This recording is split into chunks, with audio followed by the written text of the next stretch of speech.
नमस्कार मित्रों, आप सभी का एक बार फिर हिंदी पौराणिक कथाएं में स्वागत है। आइए दोस्तों, मैं प्यार भरा नमस्कार करता हूं।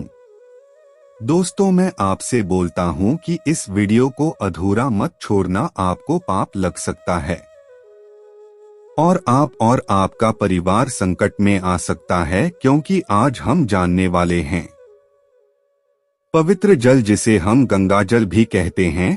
गंगाजल को कहां पर रखने पर घर में कभी भी धन और दौलत और सुख शांति की कमी नहीं आती है। दोस्तों, घर में गंगाजल की देखभाल और उसकी सुरक्षा नहीं की जाती है तो अन्न महाराज की कमी आ जाती है और परिवार भुखमरी की स्थिति में मरने लगता है। दोस्तों, हो सके तो यह वीडियो अपने परिजन और माता पिता को भी एक बार तो जरूर दिखाएं, अन्यथा आप ही अपने परिवार का दुख का कारण बन जाएंगे और फिर जीवन भर रोते रहोगे।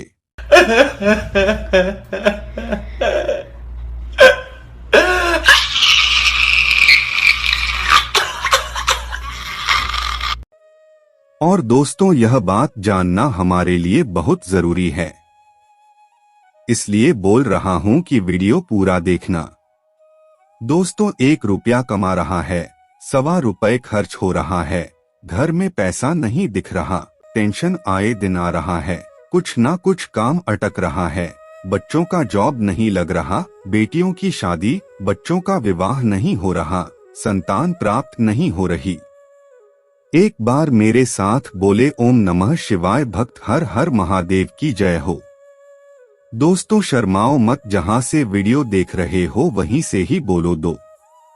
और यदि आप भी अपने घर में सुख शांति चाहते हैं, या फिर आपके घर में यदि सुख शांति नहीं है, आपके घर में धन दौलत नहीं है, या फिर आपके घर में कोई भी समस्या हो, चाहे वो रोजगार से जुड़ी हुई हो, परिवार के सुख शांति से, दौलत, आर्थिक स्थितियां, जो भी आपकी बच्चों से जुड़ी हुई जो भी समस्या है, उन तमाम तरह की समस्याओं को खत्म करने के लिए, दूर करने के लिए एक उपाय बताए रहे हैं। वो बेहद ही कारगर उपाय है। उस उपाय को करने से आपके जीवन में जो भी परेशानियां चल रही है, चाहे आपके घर में जो भी परेशानियां हैं, उन तमाम तरह की परेशानियां आज के इस उपाय को, गंगाजल की इस उपाय को करने से दूर होंगी। इसीलिए आप आज के इस उपाय को अच्छे से समझकर करें।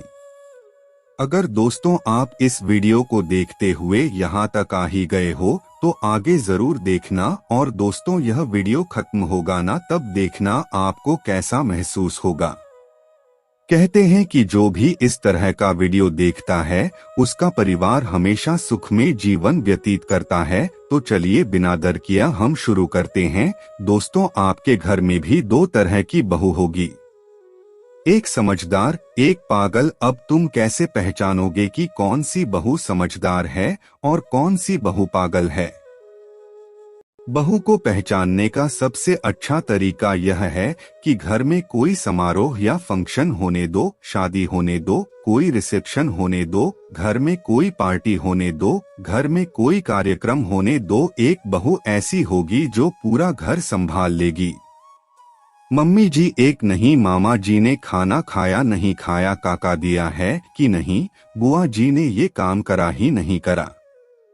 एक बहू ऐसी होती है जो जिसको पूरे घर की चिंता लगी रहती है, और एक ऐसी होती है कि वो आराम से उतर के 9 बजे तो जगदम्बा नीचे आई, और अब 9 बजे तो नीचे पहुंची, और 9 बजे नीचे आने के बाद में बढ़िया डेंटिंग पेंटिंग कर खुराकें और शादी का फंक्शन की तैयारी चल रही है, और सब तो अपनी जगह पे, और ये बैठ गई मेहंदी रचाने और कई तरीके के फालतू काम करने में, और दूसरी तरफ वो जेठानी इतना काम कर रही है, देवरानी इतना काम कर रही है, और तू मेहंदी मंडरा रही। फिर इतने में किसी ने कहा, देखो तुम्हारी बहू में तो अकल ही नहीं। हाँ, मेरी इस बहू में तो बिल्कुल अकल नहीं रखती, बल्कि भी वो देखो बेचारी कितना काम कर रही है, कितनी देर से लगी है, सबको पूछ रही है, सबका सामान समेट रही है, और बर्तन भांडा उठा के रख रही है, कपड़ा लत्ता है उठा के रख रही है, और ये मेहंदी मांडना बैठ गई और जैसे ही मेहंदी से उठी अब बेचारा भेरू दौड़कर आया। उससे बोली कि एक प्लेट बढ़िया सा खाना डालना और एक गिलास पानी लेकर आ, और उस व्यक्ति से बोली तू सारा काम देख और मैं खाना खा लूं और तब खाने की जरूरत पड़ेगी तो एक आवाज लगाऊंगी और यहाँ पर आ जाना, समझे जाओ अब अपना काम करो। ऐसा पागल बहू उस व्यक्ति से बोल देती है और बेचारी एक बहू जो सारा दिन काम पर लगी हुई है। दोस्तों, वीडियो में आगे बढ़ने से पहले आपसे अनुरोध है कि हमारी प्रस्तुति आपको पसंद आती है तो वीडियो को अभी लाइक कर चैनल को सब्सक्राइब कर ले। अब वीडियो को आगे बढ़ाते हैं। दोस्तों, शिव महापुराण की कथा कहती है कि मीरा बावरी हो गई। नामदेव, तुकाराम, रामकृष्ण परमहंस, चैतन्य महाप्रभु भारत की भूमि के जीतने साधु, सन्यासी, तपस्वी, साधक, उपासक, संगीत, महात्मा, ये सब को पागलों की गिनती में गिना गया और शास्त्र है। हम भी कहते हैं जीतने साधु, सन्यासी, तपस्वी, साधक, उपासक जितना कथाकर, जितना भगवान की भक्ति में डूबने वाले हैं, जो भगवान की भक्ति में रम रहे हो, भगवान की शरण में रम रहे हो, वह सब की सब पागलों की गिनती में आते हैं। तथा बचने वाले भी पागल, कथा सुनने वाले भी पागल। समझदार तो वह है जो कथा आती नहीं है, समझदार वो है जो कथा सुनना पसंद करते ही नहीं है। अभी कुछ हमारा बुढ़ापा पर वो समझदार दिन रात कमाने में लगे हैं, दिन रात जोड़ जोड़ के लाते जाए। अपने पति से जरूर पूछो इतना भाग दौड़ करते हो, 8:08 बजे दुकान से जाते हो, रात को 11:11 बजे तक आते हो, किसके लिए कमा रहे हो? 2 रोटी सही से नहीं खाते हो, 2 रोटी सही से नहीं खा पा रहे हो, चैन की जिंदगी नहीं जी पा रहे हो। किसके लिए कमा रहे हो? किसके लिए करना है?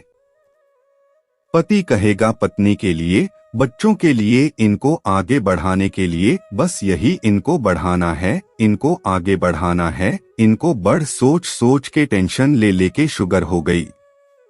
वो कह रहे रहे, बीपी ऊंचा नीचा हो गया, नींद नहीं आ रही है तो आंखें के नीचे काला पड़ा गया। आपको लगता है कि पितृदोष बहुत है, 1 रुपया कमा रहे हैं, 1.25 रुपए खर्च हो रहा है, घर में पैसा नहीं दिख रहा है, टेंशन आए दिन आ रहा है, कुछ ना कुछ काम अटक रहा है, बच्चों का जॉब नहीं लग रहा, बेटियों की शादी, बच्चों का विवाह नहीं हो रहा, संतान प्राप्त नहीं हो रही है।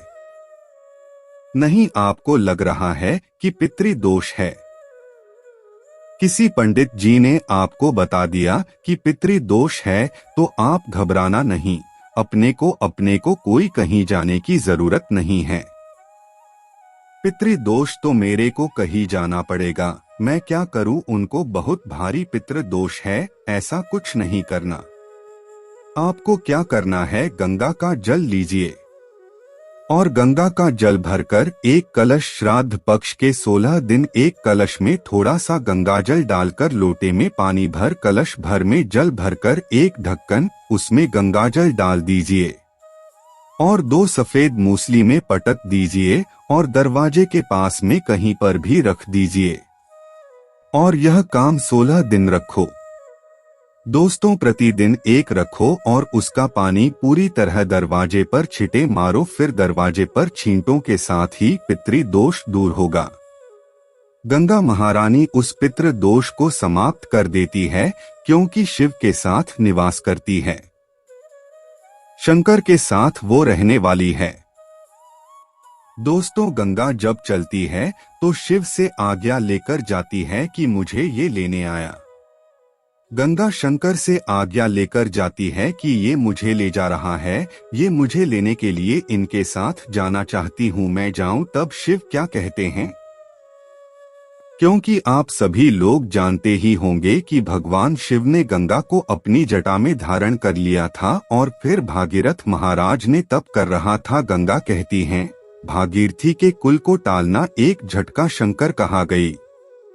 आपके साथ रहे हैं कोई व्यक्ति और बिना पूछे चले जाए की श्रेष्ठता है क्या? ढूंढेंगे कि नहीं ढूंढोगे? गया था, क्या बात है, दिख नहीं रहा है, गया कहाँ पर है ये, किस जगह पहुंच गया है। पूछना तो पड़ेगा कि आखिर कहाँ गया। गंगा जब चलती है तो पूछ कर जाती है। जब किसी नदी का जल भर का लाभ पहले आ गया। दोस्तों, कितना सुंदर लिखा है। स्कंद पुराण में बदरीश खंड में नर नारायण पर्वत का जो वर्णन किया गया है, इसका स्कंद पुराण में है। जब उत्तराखंड के चार धाम करने जाओ तो उत्तराखंड में हरिद्वार से जब चार धाम की यात्रा प्रारंभ करो, अपने घर से जब निकलकर चलो तो एक नारियल या एक पुष्प या कोई ऐसी सामग्री एक स्थान पर रखकर जाओ और कहकर जाओ कि हम चार धाम करने के लिए जा रहे हैं और वापस आपकी कृपा से इसी स्थान से हम बोल कर जा रहे हैं, और हे कुलदेव है, पितृदेव है से मेरे बद्रीनाथ, केदारनाथ, यमुनोत्री, गंगोत्री है। मेरे देव, आप हमें वापस इसी खुशी के साथ वापस बुलाना। पहले ऐसा नियम था दोस्तों, लेकिन अब ऐसे नियम नहीं है। अब तो लोग मन पड़े जब चले जाए कि आवास पर नियम के अनुसार अगर जाओगे तो दुख नहीं भोगेगो, यहाँ तक कह दिया। अगर वहाँ पर भी नहीं रख सकते हैं दोस्तों, अपने घर पर बाहर, मंदिर में, देवालय में, पीपल के नीचे, या तो फिर आप हरिद्वार में जाते हैं। हरिद्वार से जब चार धाम की यात्रा प्रारंभ करते हैं तो गंगा मैया से कहकर जाओ, माँ मिलने के लिए शंकर के पास जा रहा है, केदारनाथ जा रहा है, बद्रीनाथ जा रहे हैं मिलने के लिए, यमुनोत्री आपके पास आ रहे हैं, माँ यात्रा आपको कराना है, हमारे साथ चलना। फिर गंगा राह देती देती जाती है, कम मार्ग प्रशस्त करती चली जाती है। आप बहुत भागीरथ महाराज आगे आगे चल रहे थे। इंद्र देव, देव ऋषि, नारद स्वयं भागीरथ जी महाराज के सामने आकर खड़े हो गए और इंदौर नारद जी ने आकर पूछा, हर एक भागीरथी तुम आगे चल रहे हो, गंगा पीछे चल रही है, तुम्हारे जिस गंगा को पानी की तुम इतने लगता है कि उस गंगा को पीछे चला रहे हो और तुम आगे चल रहे हैं। कपिल मुनि के आश्रम में भागीरथी तो लेकर गए थे, आगे आगे भागीरथी चल रहा है शंख बजाते हुए, पीछे पीछे गंगा मैया चली जा रही। शिव पुराण कह रही है कि कहा भागीरथ जी से देवर्षि नारद ने कहा, भागीरथ जिसे इंद्र ने की, आप आगे चल रहे हो और गंगा पीछे चल रही है, ये कहाँ का चरित्र। तब भागीरथ जी महाराज ने कहा, आपको लगता है नारद जी की गंगा पीछे चल रही है, पर नारद जी गंगा तो मेरे को मार्ग बताती बताती मेरे आग्रह में चल रही है, मैं तो उसके पीछे चल रहा हूँ। गंगा आगे है, मैं पीछे हूँ, गंगा अग्रणी में पीछे हूँ। दोस्तों, गंगा का पानी पवित्र क्यों माना जाता है? गंगा के पवित्र जल के लिए मान्यता है कि ये कभी भी सड़ता नहीं है, इसके साथ ना ही इसमें दुर्गंध आती है। इसी कारण से घरों में लोग गंगा जल रखते हैं और उसका प्रयोग अन्य गतियों में करते हैं। हिंदू धर्म की मान्यता के अनुसार माना जाता है कि मृत्यु के समय यदि किसी को गंगा जल पिलाया जाए तो उस व्यक्ति को स्वर्ग की प्राप्ति होती है। दोस्तों, भारत में बोतल बंद पानी के दिन बहुत बाद में आए हैं। पहले के लोग अपने साथ पानी की बोतल लेकर नहीं चलते थे, लेकिन लगभग हर हिंदू परिवार में पानी का एक कलश या कोई दूसरा बर्तन जरूर होता था जिसमें पानी भरा होता था। गंगा का पानी पीढ़ियां गुजर गईं ये देखते देखते कि हमारे घरों में गंगा का पानी रखा हुआ है, किसी पूजा के लिए, चरणामृत में मिलाने के लिए, मृत्यु नजदीक होने पर 2 बूंद मुंह में डालने के लिए, जिससे कि आत्मा सीधे स्वर्ग में जाए। मिथक कथाओं में वेद, पुराण, रामायण, महाभारत सब धार्मिक ग्रंथों में गंगा की महिमा का वर्णन है। कई इतिहासकार बताते हैं कि सम्राट अकबर स्वयं तो गंगा जल का सेवन करते ही थे, मेहमानों को भी गंगा जल पिलाते थे। इतिहासकार लिखते हैं कि अंग्रेज जब कलकत्ता से वापस इंग्लैंड जाते थे तो पीने के लिए जहाज में गंगा का पानी ले जाते थे, क्योंकि वह सड़ता नहीं था। इसके विपरीत अंग्रेज जो पानी अपने देश से लाते थे वह रास्ते में ही सड़ जाता था। करीब 125 साल पहले आगरा में तैनात ब्रिटिश डॉक्टर एमई हॉकिन ने वैज्ञानिक परीक्षण से सिद्ध किया था कि हैजे का बैक्टीरिया गंगा के पानी में डालने पर कुछ ही देर में मर गया। दिलचस्प ये है कि इस समय भी वैज्ञानिक पाते हैं कि गंगा में बैक्टीरिया को मारने की क्षमता है। दोस्तों, गंगा जल में यह शक्ति गंगोत्री और हिमालय से आती है। लोग बताते हैं गंगा जब हिमालय से आती है तो कई तरह की मिट्टी, कई तरह के खनिज, कई तरह की जड़ी बूटियों से मिलती मिलाती है। कुल मिलाकर कुछ ऐसा मिश्रण बनता जिसे हम अभी नहीं समझ पाए हैं। वहीं दूसरी ओर एक लंबे अरसे से गंगा पर शोध करने वाले आईआईटी रुड़की में पर्यावरण विज्ञान के रिटायर्ड प्रोफेसर देवेंद्र स्वरूप भार्गव का कहना है कि गंगा को साफ रखने वाला यह तत्व गंगा की तलहटी में ही सब जगह मौजूद है। चलिए आज की प्रस्तुति को समाप्त करते हैं और जल्द ही नई प्रस्तुति लेकर आएंगे। तब तक आप कमेंट बॉक्स में बताइए प्रस्तुति कैसी लगी। कमेंट में जय बजरंगबली अवश्य लिखें। धन्यवाद दोस्तों।